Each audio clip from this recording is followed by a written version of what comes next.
Because if they don't pass, and then I'll vote against the bill, I agree with the chairman. Put the amendments up.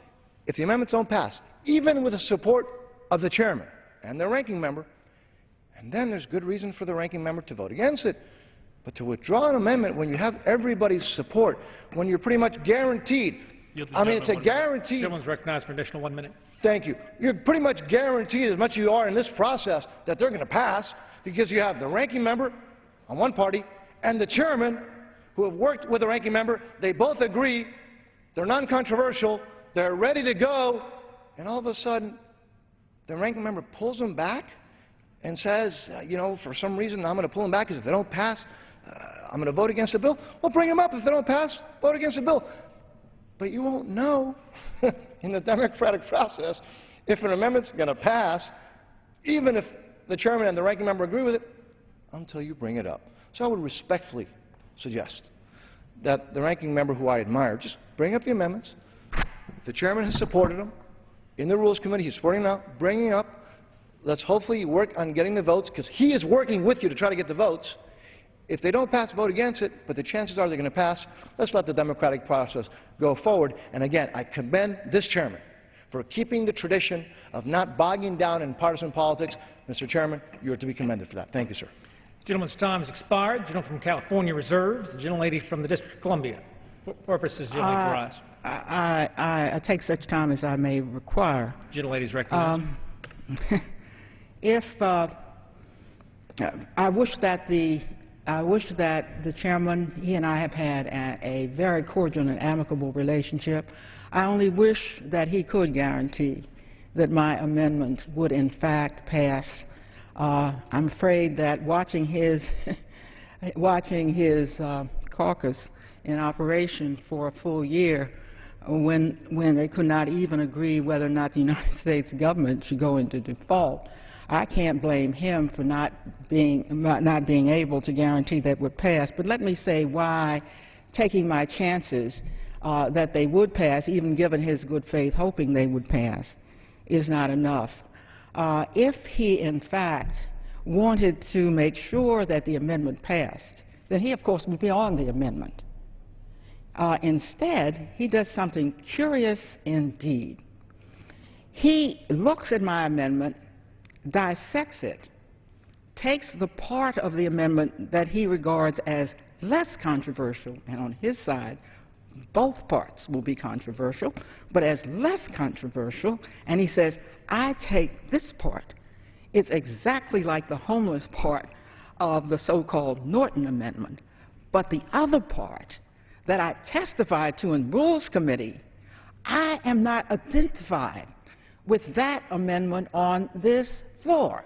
Now, I ask members, what would you think if the chairman had gone with you to Rules, say he supported the amendments, and then when we got to the floor, was willing to stand up, went to the trouble of pulling out one section of my amendment only to claim as his own? Why wouldn't he simply embrace my amendment? Worse, why wouldn't he have made sure that this was a bipartisan bill so that I would not be put in this position? And this is important to understand. If I bring up my amendment separately and they go down, what will be before the House is essentially the bill I voted against in the Transportation and Infrastructure Committee. Do I look like a fool? I voted against the bill that is on the floor. In all good faith, the chairman cannot guarantee that the full bill with the changes that he and I agreed to will be the bill that in fact emerges here this evening. In fact, let me be even blunter. What is more likely to emerge here this evening is the original bill that I, in fact, opposed on the Transportation and Infrastructure Committee. The only way to make sure that my major objection, which was to NEPA, is included in the bill would have been for this bill to come forward with what I agreed to in the bill already. For me to have to come to the floor to beg that a part of this bill which was central to my agreement to support it now get a vote, especially from a side of this chamber which has consistently voted against the very section. Wait a minute, I will against sections like the section that is at issue here, is to defy, is not to understand how to put together a compromise.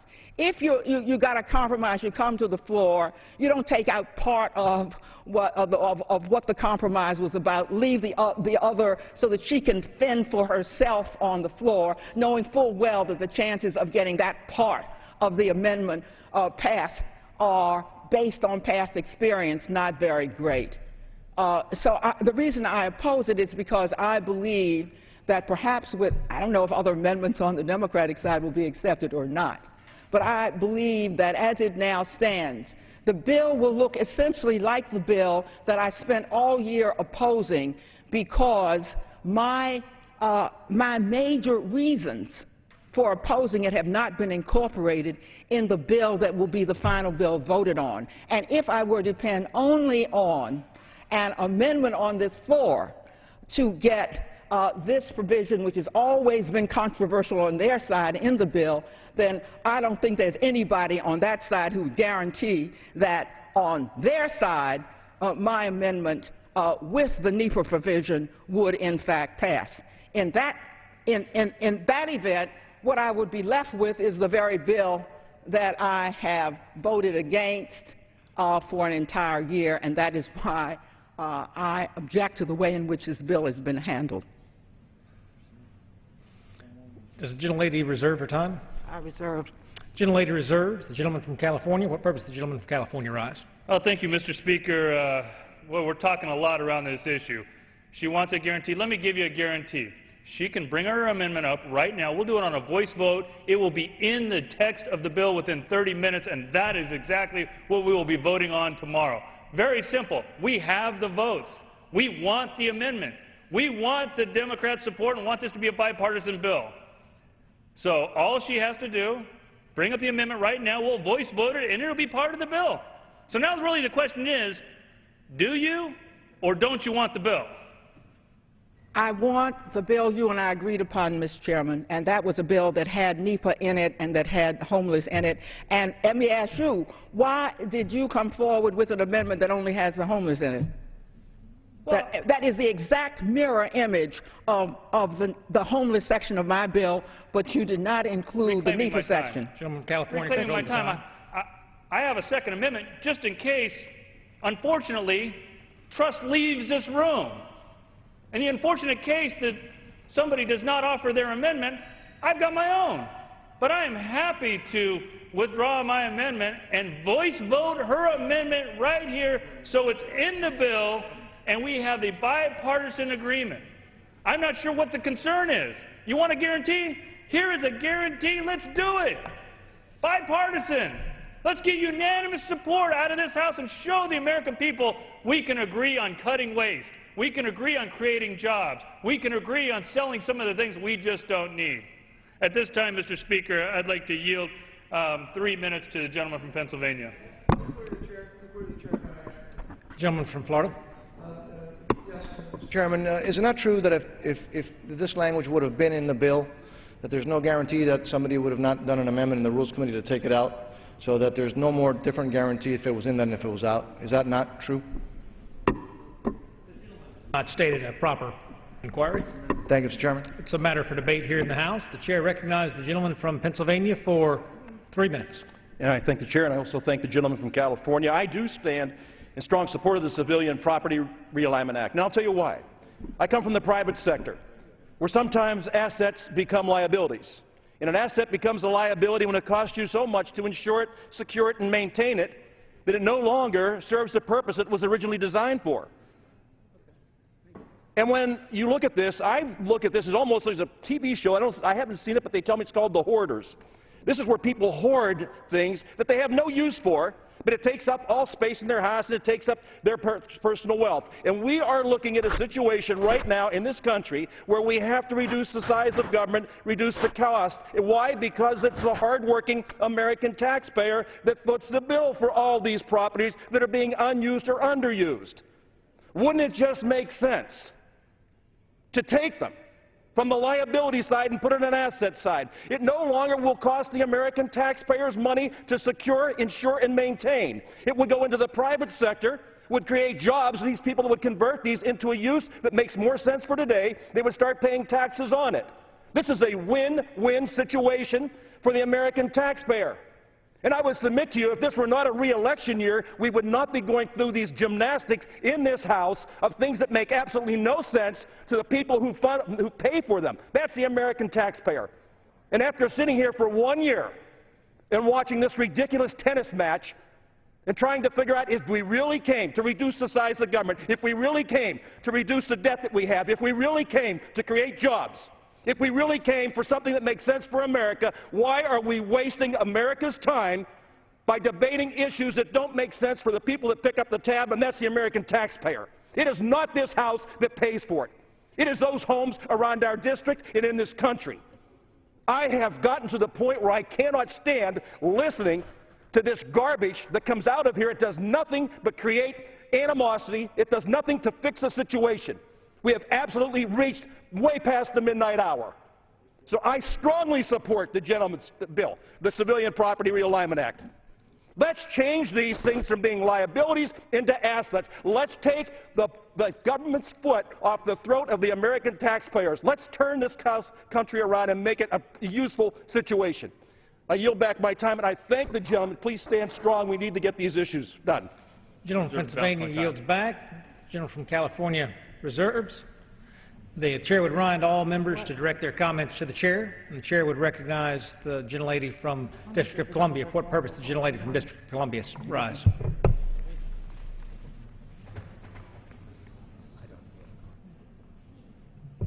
Well, I don't agree that we're past the midnight hour, but I think we're past the point of no return. The gentleman who wanted to talk about costs, this bill cost $68 million, a great deal more than another bill that I do support. The Oversight and Government Reform Bill, I serve on that committee as well. I was willing, since this bill was coming to the floor first, and since I had worked with the gentleman on this bill all along, to support this bill, but I don't think you can make the case that this bill is less costly than the Oversight and Government Reform Bill. I would have thought that my colleagues on the other side would have gotten together to work that problem out for themselves. My chief regret is to have spent a lot of time and effort and conversation that I believe was getting somewhere. Perhaps it was all a big misunderstanding, but if that's what it was, we certainly informed the other side about my concern before we came. That concern remains. I don't have any further speakers. I regretfully cannot support the bill before us. And I have to. No, I don't have any other speakers. I don't believe I have any further reason to reserve. So I yield back the balance of my time. Gentlelady yields back the balance of her time. Gentleman from California is recognized. Thank you, Mr. Speaker. Once again, this is the amazing thing about politics. You can have an agreement and support completely the other side's opinion and still have a disagreement, only in this House. I support getting this country back in line with our fiscal responsibility. We have a $15 trillion debt, and we've got to do something about it. We have an opportunity to have a bipartisan agreement, one that the President is asking for, one he included in his State of the Union as something to get done. If he cannot get his own party, if he cannot get the Senate to come along with his ideas, how are we the obstructionists? We want to sell properties. We want to sell the non-controversial properties. 14,000 properties have been identified as excess, underutilized properties that we could be moving immediately. We could be creating billions of dollars to pay down our debt. We could be redeveloping so many of these historic buildings that are sitting empty, creating jobs, getting these properties back on the tax rolls. This is a bipartisan solution that I'm amazed at some of the rhetoric tonight. Again, if the ranking member wants a guarantee, we'll give her a guarantee tonight. Bring up the amendment. We will voice vote it right now. She will have a guarantee it's in the bill. But yet she doesn't want to do it. So I have a separate amendment. If we cannot get the other side of the aisle to present theirs, we will present ours. Again, we've got to get rid of some of this waste, this additional expense. $1.9 billion we pay just in operating costs of these properties we don't use today, properties that are sitting vacant. If Republicans and Democrats can't agree that an empty building that's not being used, that has no reason to be used in the future, cannot be eliminated to reduce our debt, the real question is, what can we agree on? This is the most simplest of deficit reduction plans. This is one the President has asked for multiple times.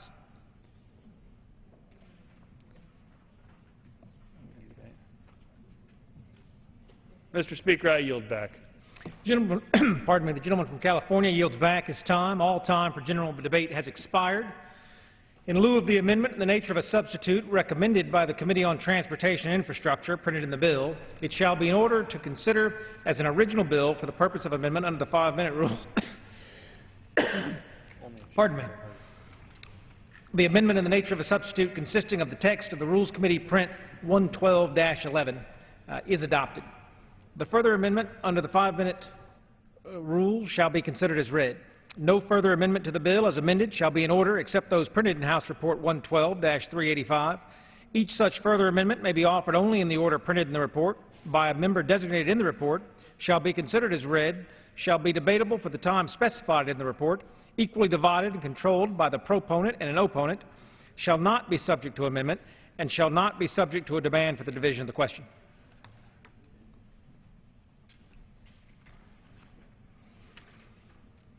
The Chair understands Amendment 1 will not be offered. It is now in order to consider Amendment 2, printed in House Report 112-385. For what purpose does the gentleman from California seek recognition? Mr. Speaker, am I to understand that the amendment before mine is not being brought up?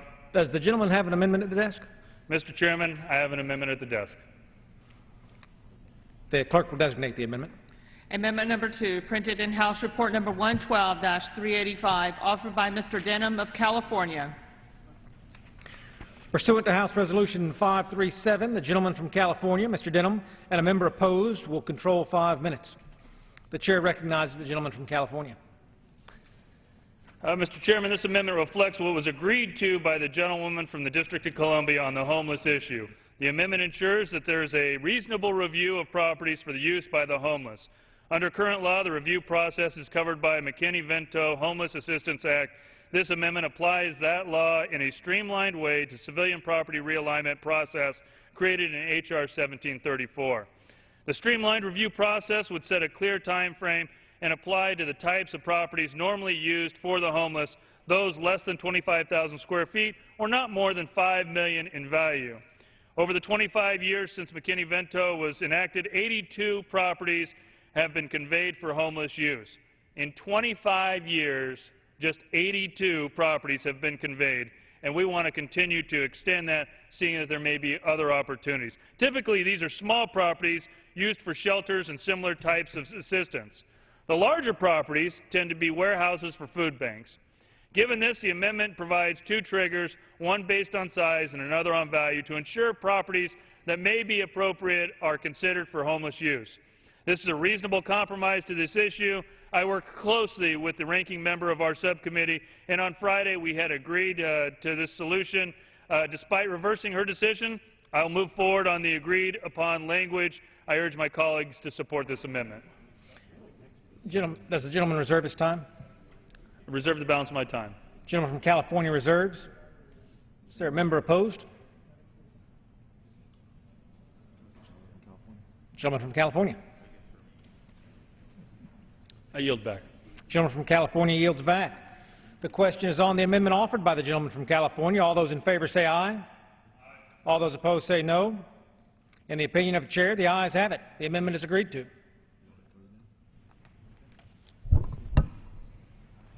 It is now in order to consider Amendment Number 3, printed in House Report 112-385. For what purpose does the gentleman from Virginia rise? I have an amendment at the desk. The clerk will designate the amendment. Amendment Number 3, printed in House Report Number 112-385, offered by Mr. Connolly of Virginia. Pursuant to House Resolution 537, the gentleman from Virginia, Mr. Connolly, and a member opposed will each control 5 minutes. The chair recognizes the gentleman from Virginia. Thank you, Mr. Chairman. Mr. Chairman, both the Transportation Infrastructure and the Oversight and Government Reform Committees have marked up legislation to save money through the disposal of federal property. We've identified bipartisan common ground on the subject in the past. I hope we can continue to do so with this bill. In the Oversight and Government Reform Committee, members and staff have worked on a bipartisan basis to report legislation expediting the disposal of real federal property. The bill we reported unanimously included by voice vote my amendment to protect the ability of local governments to work with the federal government on real property disposal. The amendment before us today includes identical language to protect local planning prerogatives and to ensure that federal decisions take cognizance of local circumstances. I reiterate, an amendment that had Republican support on the Oversight and Government Reform Committee. I introduced this amendment because I have direct experience with successful real property disposal in my Northern Virginia district. My predecessor, Republican Tom Davis of Virginia, worked with me and my colleagues in local government and with the GSA to sell the former Lorton prison site, which was under federal control, to Fairfax County, Virginia. The land transfer saved the federal government the cost of maintaining over 330 structures on the property and many historic buildings. In collaboration with the community, we created a new park with cultural and recreational attractions, and the project set off a development boom in the southern part of our community. In short, this land transfer was a win-win for the federal government, for the local government. Both benefited from the sale, and local residents who lacked adequate parkland, and a win for the private sector, which capitalized on residential and commercial redevelopment opportunities as a result. Other communities across America ought to also be able to work with the federal government on mutually beneficial land disposal processes like those that turn Lorton Prison into a vibrant new community in my county. Mr. Denham and the T&I Committee have judiciously included stipulations that the BRAC-type Commission for Property Disposal include individuals with historic preservation and community development expertise, and I appreciate that. However, these individuals cannot possibly know about the individual local circumstances in communities all across America. For that expertise, we must return to the conservative principle that local people, not the federal government, know the most about their own local circumstances. To that end, my simple amendment would protect the ability of local governments to work with GSA to dispose of real property which would be suitable for parkland. This amendment would not interfere with the author's objective of liquidating high-value federal buildings, nor would it compromise the BRAC-type Commission. It simply would give local governments and local taxpayers a voice in the disposal of property in their backyards if that property is suitable for parkland. As we learned in Oversight and Government Reform hearings on this topic, my amendment would save the federal government money because it would eliminate federal maintenance expenses, and we know that maintenance costs represent the largest and most achievable cost savings opportunity in real property disposal. In summary, this amendment is based on local success. We realized working with Congress, both Tom Davis and Jim Moran, to preserve parkland and save money for the federal government. Similar language was adopted unanimously in the Oversight and Government Reform Committee recently when we marked up similar legislation to H.R. 1734. It would protect local governments and local citizens' role in a land disposal process based on the conservative principle the federal government doesn't always know best. I appreciate the time the T&I Committee staff took to try to work with us on this amendment. I also appreciate the support for this language from Democratic and Republican members of the Oversight and Government Reform Committee during our markup, and I urge our colleagues to support the amendment, and I reserve the balance of my time. The gentleman from Virginia reserves. For what purpose does the gentleman from California rise? Rise in opposition. Gentleman qualifies. Gentleman is recognized for 5 minutes. Mr. Chairman, H.R. 1734 is drafted to ensure there is a streamlined process to sell or redevelop high-value assets. H.R. 1734 preserves our parks and open spaces by explicitly exempting them from the process outlined in the bill. Despite this, the amendment by the gentleman from Virginia would give the General Services Administration extraordinary authority to take valuable properties off the table and set them aside. This amendment would give GSA veto authority over the President, over Congress, by allowing GSA to remove properties after recommendations are approved. The legislation includes opportunities for state and local governments to receive properties in the process, and the Commission will include expertise in community development. Those considerations would be included in the recommendations submitted to the President and Congress. I reserve the right to close. The gentleman reserves his time. The gentleman from Virginia is recognized. Mr. Chairman, the gentleman has 1 minute remaining. I heard the eloquent cry for bipartisanship from the gentleman from California just a few minutes ago. Here's an amendment that passed unanimously, without objection, on the Oversight and Government Reform Committee. It by no means grants the kind of authority just described to GSA. It is a simple protection for local governments to get in the process. I regret very much that the fix is in, that we're not going to have bipartisan amendments adopted tonight to this bill, and little wonder then that your bill will have no support on this side of the aisle. I yield back the balance of my time. The gentleman yields back. The gentleman from California is recognized. Yield back the balance of my time. The gentleman from California yields back. All time has expired. The question is on the amendment offered by the gentleman from Virginia. All those in favor say aye. All those opposed say no. In the opinion of the Chair, Mr. Chairman, on that I would request a recorded vote. Pursuant to Clause 6 of Rule 18, further proceedings on the amendment offered by the gentleman from California will be, from Virginia, will be postponed.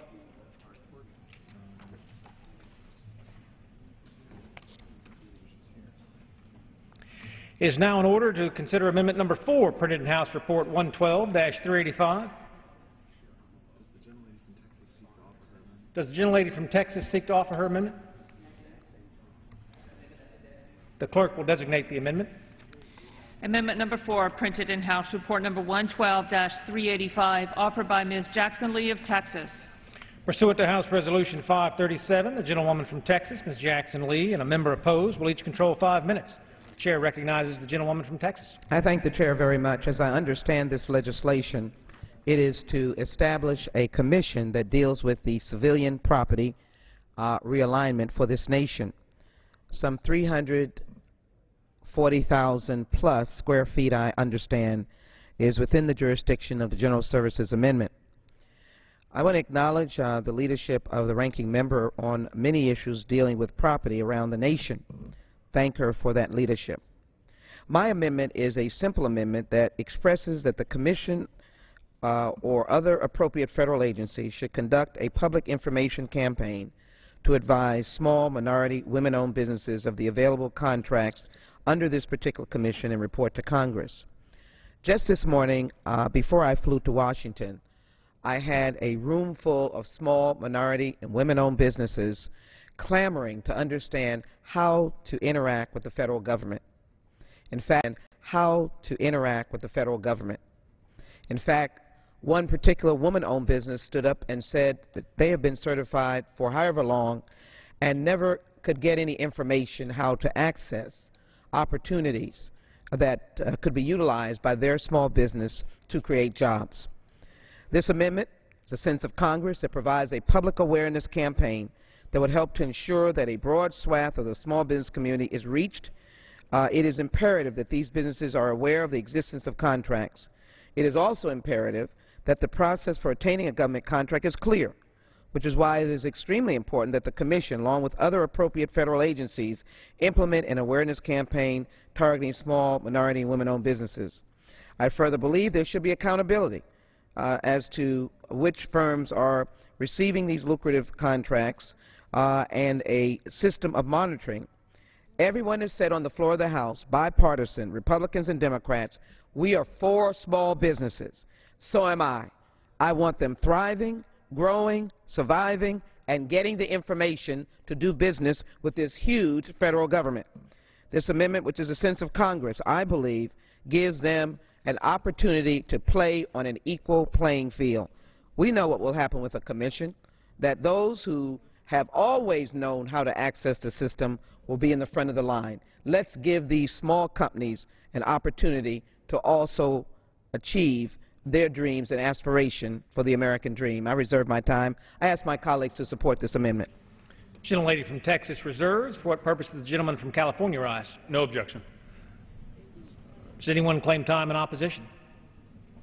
The gentlelady from Texas is recognized. Then, Mr. Speaker, let me just say that the evidence of how important this language is by way of a group in Texas that were able to secure by legislation, the gentleladies from the District of Columbia's excellent assistance, a military museum that was held by the General Services Administration. Now this group of veterans are making it a productive site and a productive part of our local community. That evidences what we have secure, what we can secure with this language. So again, I ask my colleagues to support this amendment, and I yield back my time. Gentlelady yields back.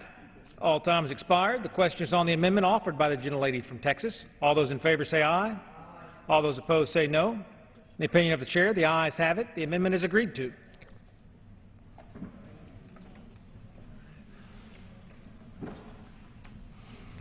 The chair understands that Amendment 5 will not be offered. It is now in order to consider Amendment number 6, printed in House Report 112-385. For what purpose does the gentleman from Missouri rise? Thank you, Mr. Chairman. I have an amendment at the desk. The clerk will designate the amendment. Amendment number 6, printed in House Report number 112-385, offered by Mr. Carnahan of Missouri. Pursuant to House Resolution 537, the gentleman from Missouri, Mr. Carnahan, a member opposed, will each control 5 minutes. The chair recognizes the gentleman from Missouri. Thank you, Mr. Chairman. I also want to add my voice to encouraging our chairman and ranking member to continue to work together to find that common ground. I know they have worked on this, but there obviously is more work to be done, and I want to encourage that. It's the only way we're going to get things done in this House. So I want to thank the chair, the chairman, and the ranking member for their work on the committee and on this bill. I also want to thank the Bipartisan High Performance Building Caucus that I've worked with over the last several years that has helped bring focus on more efficient management and technology for our built environment. The amendment that I offer here tonight will ensure that the federal government makes better decisions in the construction or leasing of federal facilities, decisions that save taxpayer dollars. The U.S. federal government manages a large inventory of approximately 429,000 buildings with a total square footage of 3.34 billion worldwide. As we know, buildings are resource intensive, accounting for 40% of primary energy use in the U.S., 12% of water consumption, and 60% of non-industrial waste. Federal facilities account for 0.4% of the nation's energy usage. With such a large energy footprint and related costs, it is only common sense the federal government fully understand both the short and long-term cost of a construction or lease for a facility. My amendment ensures that future construction and lease projects reflect the best use of federal dollars and the greatest value for taxpayers. My amendment does this by requiring the use of life cycle cost analysis in the design or lease of a federal building where the project is receiving at least 50% federal funding. Life cycle cost analysis is the most accurate method for assessing the total cost of facility ownership. It takes into account all costs of acquiring, owning, and disposing of a building or building system. It is a whole picture assessment of a project instead of only looking at the immediate upfront cost. This would provide valuable insight to the real long-term cost of a facility and encourage the construction or lease of facilities that provide the best results for the lowest overall cost. The process of life cycle analysis makes for sound fiscal policy and increases transparency and accountability while allowing our building planners to account for the full long-term cost of projects. Life cycle budgeting ensures that we make the best decisions and get the most value when it comes to our infrastructure.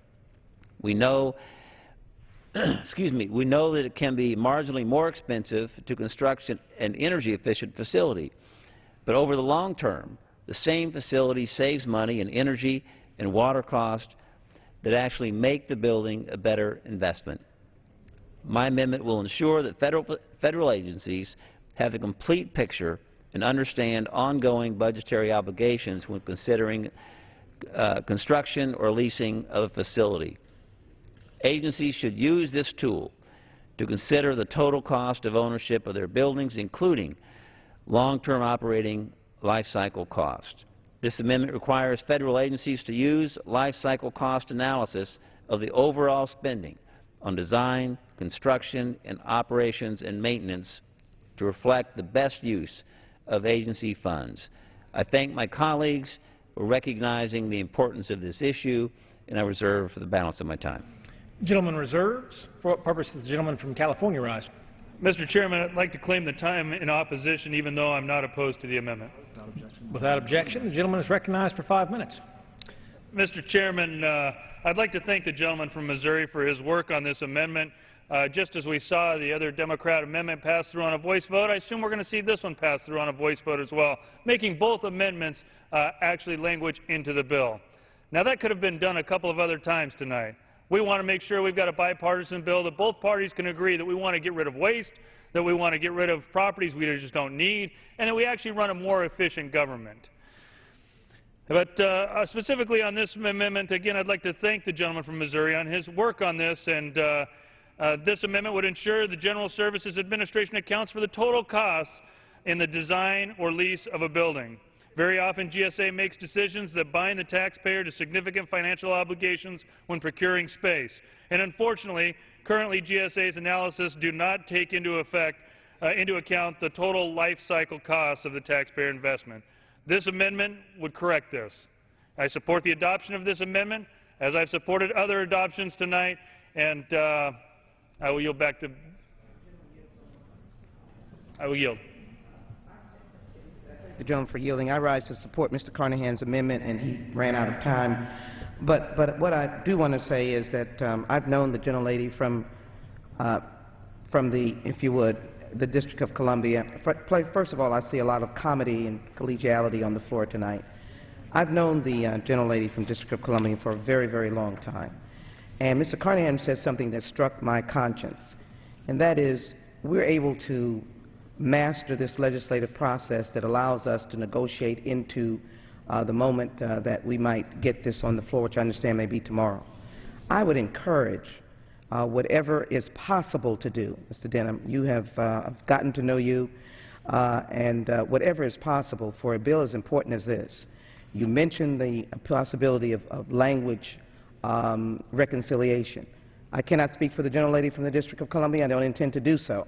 But I do know her as a person who keeps her word, who loves this capital of which she represents, and has a deep and abiding concern about the homeless and obviously this issue of the use of property.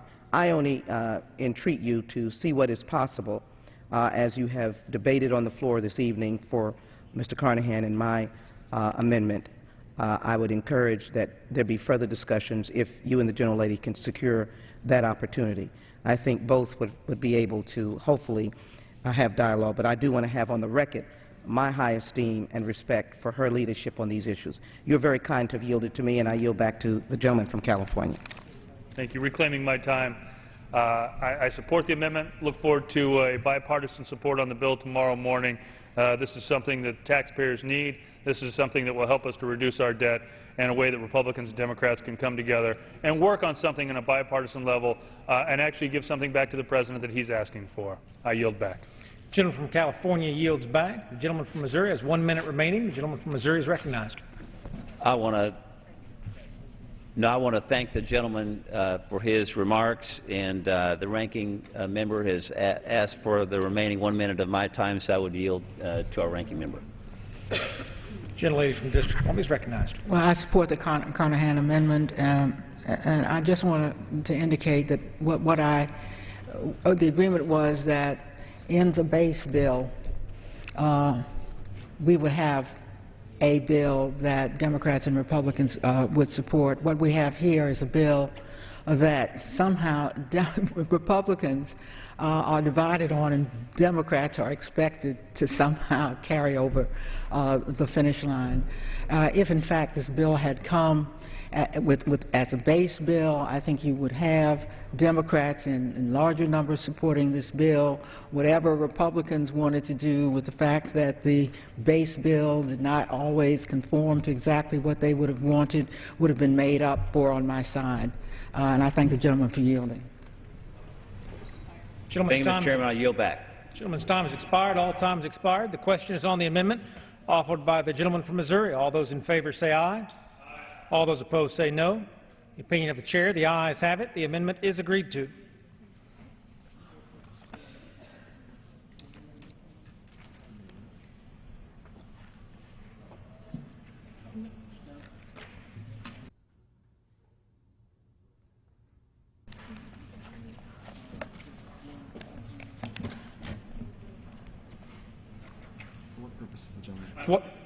Now do rise.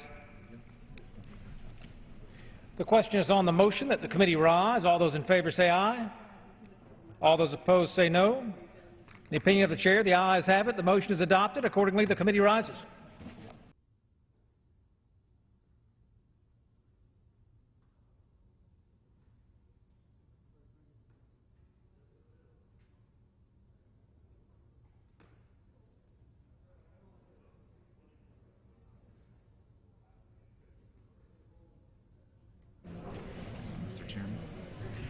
Mr. Chairman.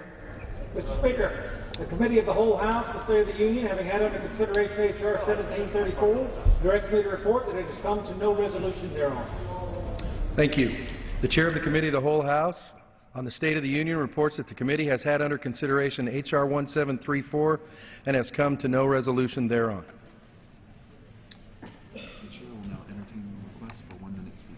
The Chair will now entertain requests for 1-minute speeches.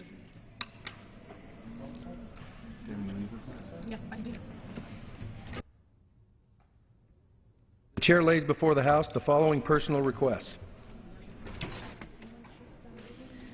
Leave of absence requested for Ms. Burkle of New York for today, Mr. Clyburn of South Carolina for today, Mr. Engel of New York for today, Mr. Lynch of Massachusetts for today, Mr. Poe of Texas for today, Mr. Reyes of Texas for today, Mr. Van Hollen of Maryland for today.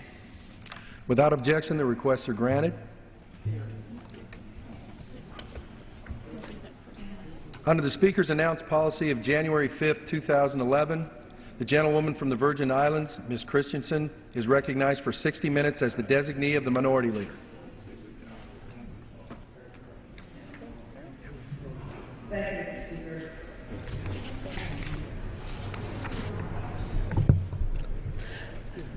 This evening, the Congressional Black Caucus is pleased to have a few minutes of special order time to again come back to the issue of voter protection.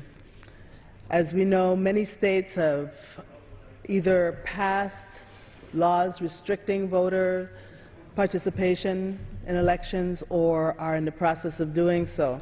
And these attacks, as we said last week, have taken many forms. They've been expanding the ban that prevents felons from voting, cutting election administration budgets, curtailing early voting, eliminating same-day registration. And I have to say that two members of the Congressional Black Caucus, Keith Ellison and Gwen Moore, introduced just in November a bill that would protect those rights and restore same-day registration and also same-day voter registration and improve the voter access to Voter Access Protection Act is the name of the act, and they would reverse both the laws that curtail early voting and eliminate same-day registration. Some of these laws intimidate voter registration groups. There's some intimidation of voter registration groups. Some states are imposing strict ID requirements, creating barriers to getting the required ID, and also putting up barriers to students voting where they attend school.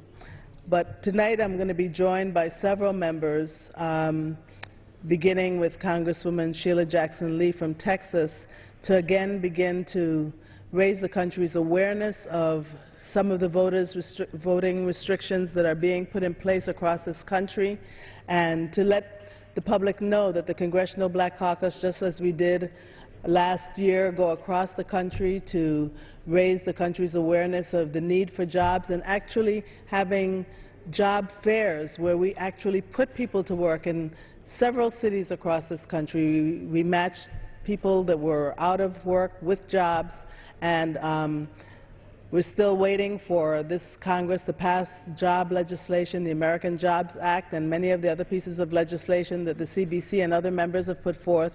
But this time we're going to go across the country and focus on protecting the right of Americans to vote. And at this time I'd yield such time as she might consume to Congresswoman Sheila Jackson Lee of Texas. Let me thank Congresswoman Christensen for her leadership, and as well our chairman, Emanuel Cleaver. We had the opportunity to host him in Houston this past weekend, and he raised the issue of the challenges of the issue of voter protection. Isn't it interesting in this month, to my colleagues, and I see that we're joined by our colleague from Ohio, Marcy Kaptur, who's been a champion on these issues as well, and frankly has seen her state be in the crosshairs of trying to protect all citizens' right to vote. And I want to just follow up and say the Voting Rights Act is an act that dignifies all voters because its premise is that one person, one vote. And if the tenets and the premises of the Voting Rights Act is passed, no matter what your background in this nation, you have an opportunity to vote. If we keep with the integrity of the Voting Rights Act, the gist of its message, don't block individuals from voting. That's simply what its message is. And this is more than appropriate to rise to the floor today because this is the month of the birth of Barbara Jordan, February 21st. Last year was her 75th year. We're still commemorating it in Houston. But she was, again, part mother of the Voting Rights Act by adding language minorities. By doing that, she spread the coverage of the Voting Rights Act beyond the Deep South, which was the original core group of states that were signed into law in 1965. So I say thank you to the Honorable Barbara Jordan, one of our colleagues and a member of the Congressional Black Caucus, and stand here today to reject any undermining of the legislative intent and the coming together of Republicans and Democrats that voted for that extension at the time she was in the United States Congress. Now, we come some more than 30 years later, when we reauthorized the Voting Rights Act in 2007, there was a lot of rumors that thought that we were extinguishing the Voting Rights Act.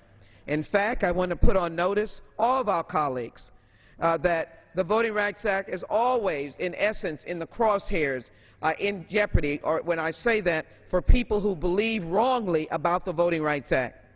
The Voting Rights Act and protecting voter rights, again, is to make sure that seniors, to make sure that the disabled, to make sure that those who face hardships, as we recall, there were enormous hardships during Hurricane Katrina, when the citizens of New Orleans were literally blocked from voting just because of the infrastructure collapse, in the terrible conditions in Alabama and Missouri with tornadoes.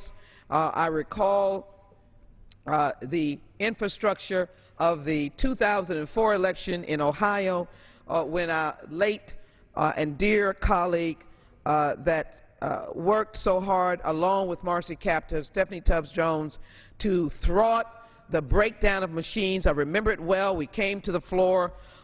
We took issue with the election because how all of a sudden you have breakdown of voting machines, interestingly enough, in the minority community.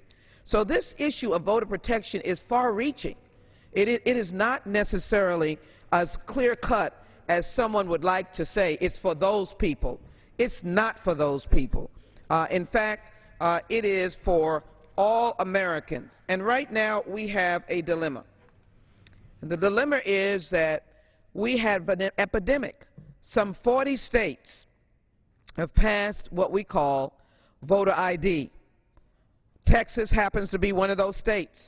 Ohio was one of those states, and I'm not going to give Ms. Kaptur's comments, but I do want to congratulate Ohio for the work they did, and she will tell you it was in the crosshairs. Again, I use that frequently. It was conflicted, but it has been relieved, and she will, I'm sure, address that. But there are other states who now are subjected to the oppressive, depressive voter ID law. In the instance of the state of Texas, might I say, that state allows you to use your gun license to vote, but a student state-issued ID cannot be used.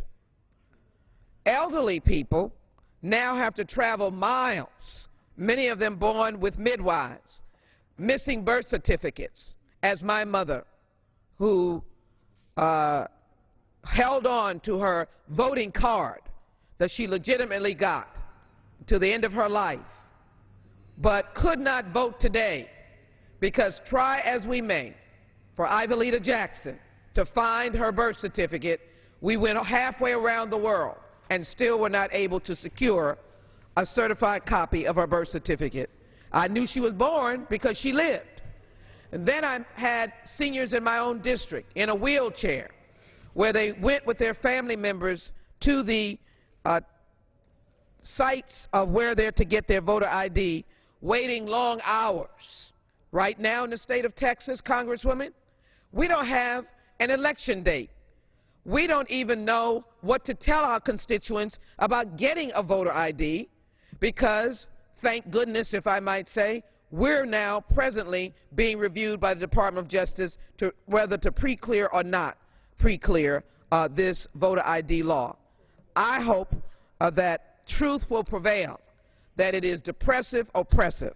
And so I am very grateful that the Congressional Black Caucus will be traveling to cities in a variety of regions of this nation, including our Southwest region, to argue vigorously for voter protection and for ensuring the protection of all people right to vote.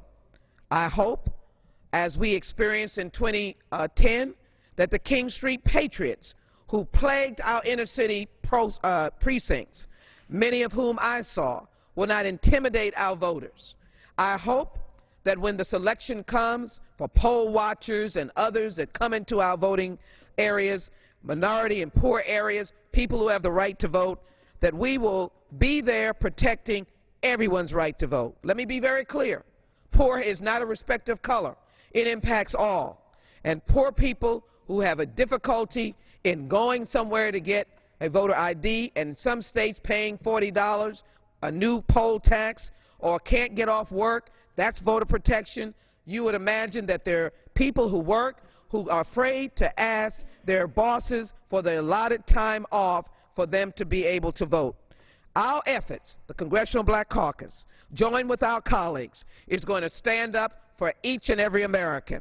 I am glad that President Lyndon Baines Johnson, a Texan, I was just marveling at him today, and his daughter, Lucy Baines Johnson, joined us when we honored Barbara Jordan's 75th birthday just a few months ago. We'll continue that with additional commemoration. But the key is loving the right to vote, protecting the right to vote, supporting the Voting Rights Act is not a respecter of color. We welcome everyone who will accept the fact that it is our birthright as citizens to be able to not be thwarted and stopped and blocked from going to a poll and expressing your right to democracy. Finally, let me say, I had the privilege of working for the Southern Christian Leadership Conference, and I might say it wasn't that long ago It was some years ago, but it wasn't that long ago. And my friends, let me tell you, as I traveled throughout Georgia, South Carolina, North Carolina, Alabama, Mississippi, the core states, among others, that started out with Dr. King's great march and great effort to push this Congress and this President toward recognizing how many people were left out of the right to vote. As a worker for the Southern Christian Leadership Conference in the 1970s and beyond, I would go into places where people of African American descent were frightened to vote, were not registered to vote, were sharecroppers on plantations, and I venture to say that there are crises in communities like that even today. And for us to go into those places was almost as if we were creating an overthrow of the government. I remember very distinctly, and I say it on this floor, going up to a leaning shanty building, which was the place where these sharecroppers and others who lived in the area were supposed to be voting. The voting booth was a, if you will, a ragged cloth covering an area that you allegedly were going to vote in. Sitting on the front porch of this tattered general store was a gentleman sitting with a rifle across his lap to suggest no one is welcome here. When I went up with my then rather young self, starry-eyed and trying to ask if this was a voting site, all I could hear my colleagues say is, "Run, he has a gun." And the next thing I heard as we were bending down behind cars, something I'd never heard that close to me, is shots ringing out. This is not a joke. This is not something we don't take seriously. I'll never forget that day for as long as I live, that someone would block anyone from coming to a place, sacred and somber place, to cast a vote for a person of their choosing. I want to thank the gentlelady for allowing me to participate and to recognize that this fight is a fight that we should never give up, and we should never be categorized that voting rights is something about those minorities. Voting rights are American rights, and they're invested in the Declaration of Independence that starts out by saying we all are created equal with certain inalienable rights of life and liberty and the pursuit of happiness. With that, I will yield back my time, closing and saying voting rights is part of the pursuit of happiness. I yield back to the gentlelady. Well, I thank you for coming and making that very strong presentation and for sharing that story with us that lets us know that not so very long ago, people were really blocked from voting and took their lives in their hands to just try to exercise that simple right, the right to vote. I'd like to now yield such time as she might consume to our colleague from Ohio, Congresswoman Marcy Kaptur. I want to thank Congresswoman Christensen, Dr. Christensen, for holding this very, very important special order as we begin Black History Month here in the United States, and say how proud I am to serve with her, her path-breaking work in health care, leading us for coverage for all, to Congresswoman Sheila Jackson Lee. I had not heard that story, what she personally has lived and helped push America forward to a new day. It is my distinct pleasure and honor to be here with them tonight. I wanted to participate in this special order because of what we are going through in Texas and Ohio, in Florida, around this country with redistricting. And it's true that Ohio, because population hasn't grown, has to lose 2 seats. But we have seen a redistricting like none other. And I wanted to put some of this on the record because I think scholars around the country and young people studying could really take a look at what has happened in this recent redistricting that I think has a subtle and very insidious agenda that isn't immediately apparent to the eye. I had a woman come up to me yesterday in a church in Ohio, and she said to me, Congresswoman, she happened to be an African-American woman. She said, I want to ask you a question, Congresswoman. Why is my voting location changed all the time? Why is my precinct flipped all the time? And I said, you know, ma'am, I said, I know something is going on that isn't good here. And Ohio was never technically a voting rights state. But there's something strange, and I thought I would put on the record some of what's strange about what's happening in Ohio. Individuals like herself constantly have to go to a different precinct. She never moved her house. She lives in the same place. A lot of people maybe don't realize that their precinct has been changed, and some percent of people will not go to the other precinct. It may be a small percent, it may be 0.02%, but you add that up around a state that votes 50-50, and you begin to see a fall-off in voting. I can tell you this, and I wish to place this on the nation's record tonight. For every Republican Congress member from Ohio who sits here, and they have the majority, 13 out of 18, their home county was kept whole. Every single one. But for every Democrat, and there's only 5 of us out of 18, their home county was crashed and broken up into parts. Every urban county, if you look around at the 5 of us who are here, Cuyahoga's been split into 4 parts in a very strange way. Lucas County is missing its western half now. You go down to Akron, you look at that county, cities like Parma, Ohio, one of the largest cities in Ohio, sliced in half. What do those places all have in common? They all happen to be urban areas. They have mixed populations, they have diversity. They like people who aren't like themselves. They like the diversity of life. Those communities have been hacked apart in Ohio. Our colleague Betty Sutton, Congresswoman Sutton, her 42% of the precincts in her new district are broken. That means booth workers can make mistakes.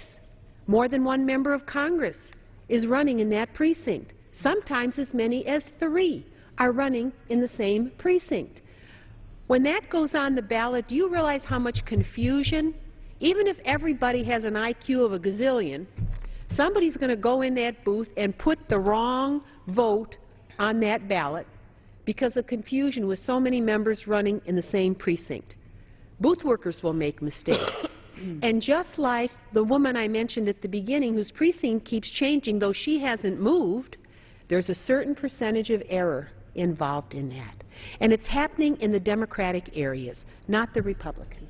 So I would say this.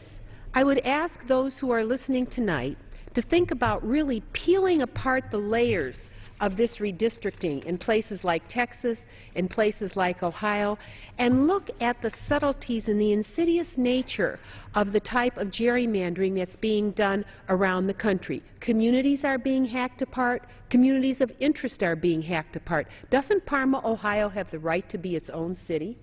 Doesn't it have a right? It's hard enough to get things done across communities where needs are great. We've got so many people losing their homes. There's all kinds of problems in this country with unemployment, but we make it harder. We make it harder for communities to hold together. There seems to be something un-American about that. There seems to be something really ugly, something very insidious when it pulls people apart rather than holds them together. We have one congressman, actually a Republican from the other side of the aisle. Ohio has 88 counties. You know how many counties they put in his district? 20. 20 out of 88. That means 60 county commissioners. Can you imagine how many mayors? Unbelievable. This makes no sense, but it's what happened. And I am very concerned, as my colleagues are, about what happens to people who are elderly, who can't travel far, who sometimes have trouble seeing. And as you start switching things around and you make it more difficult, even I noticed the way they print the absentee ballots in Ohio. I'm glad to have them early, but you need a magnifying glass to see the letters. When we know that the population in many of these urban areas, we have high percentages of senior citizens. So there's just something very un-American, something very unfriendly about what is going on here. And it makes me think about the Voting Rights Act and maybe strengthening it and taking a particular look at urban areas that are being broken up in very, very strange ways. You can't even explain. The lines don't even make any sense where they're putting them in urban areas. It's like they're shattering communities of interest. There's something really wrong about that. I wanted to say also to Congresswoman Christensen, you know, in Ohio, we've had a lot of great African Americans.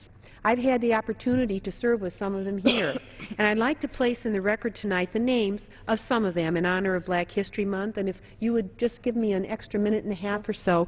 One of the individuals I'd like to talk about is a great writer, Toni Morrison, a woman who was born in Lorain, Ohio, now part of the 9th Congressional District, and we know how important Black History Month is because it's a time of the year to reflect and be thankful for the countless contributions of African Americans like Ms. Morrison, who have made enduring contributions to American life and to world history. This year's Black History Month theme is Black Women in American Culture and History, and I would say this Caucasian woman is very proud to join my colleagues of color and say that I'm glad it's all women down here tonight for the moment, because really our voices need to be magnified, and certainly Ms. Morrison did that. We, in honoring women, honor her. She is exactly the type of person we should be recognizing, given this Black History Month's theme for her work in American literature. She is a Pulitzer Prize-winning author and became the first Black woman to win the Nobel Prize in Literature, making her the 90th Nobel laureate in literature. And I have to say, I'm so proud because she came from a tough city. She came from Lorain, Ohio. She didn't come from the places that are known as the cultural meccas. She came from a tough place where people work hard for a living. And she was born during the Great Depression in that working class city, and Ms. Morrison showed an interest in literature at an early age. Through hard work, she received degrees from Howard University here and Cornell, and she subsequently taught at Texas Southern University, Howard University, Yale, and Princeton. Her contributions to American history come from her 6 novels, and during her Nobel Prize ceremony, the permanent secretary of the Academy said, and I quote, "In her depictions of the world of the Black people, in life as in legend, Toni Morrison has given the Afro-American people their history back, piece by piece." Mr. Speaker, let us take time to fully recognize the contributions of Toni Morrison and the many others during this year's Black History Month. While the United States is facing many challenges today, it is incumbent of us to ensure that the work of leaders such as Toni Morrison do not go unnoticed. I just wanted to mention also, she penned a story about a girl from her childhood who prayed for blue eyes. I happen to have blue eyes. I never thought about that. I never thought that this, and she said this was the basis for her first novel, The Bluest Eye, published in 1970. I have to say I admire the African American people because I always wanted curly hair, and I never really had it. And so, you see, we learn from one another and we appreciate from one another. And in concluding tonight, let me say that I wish to place on the record from the Cleveland Plain Dealer a wonderful story honoring achievements of great African Americans who have come from our part of America. There are a few whose names I would like to read into the record: Langston Hughes, playwright, poet, and writer. Our dear beloved colleague Stephanie Tubbs Jones, first Black woman to be elected to Congress from Ohio, and I miss her until today. I have her picture in my office. Haley Berry, the first Black woman to win an Academy Award as Best Actress. Think about that. Carl B. Stokes, first Black mayor of a major American city, and it was Cleveland, Ohio. Cleveland, Ohio. We are so proud of that, and I was proud to serve with his brother, Louis Stokes, here for so many years, who preceded me on the Appropriations Committee.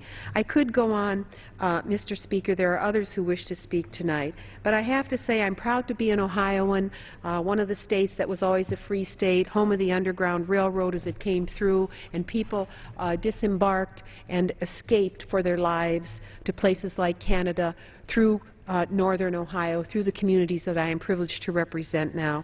And I'm very proud to stand with my colleague, Dr. Christensen, here tonight in honoring all Americans, certainly during this Black History Month, and what they have taught us over our centuries about full representation and the decent and fair treatment of people. What a legacy they have given and continue to create for our country. I want to thank the gentlelady for yielding.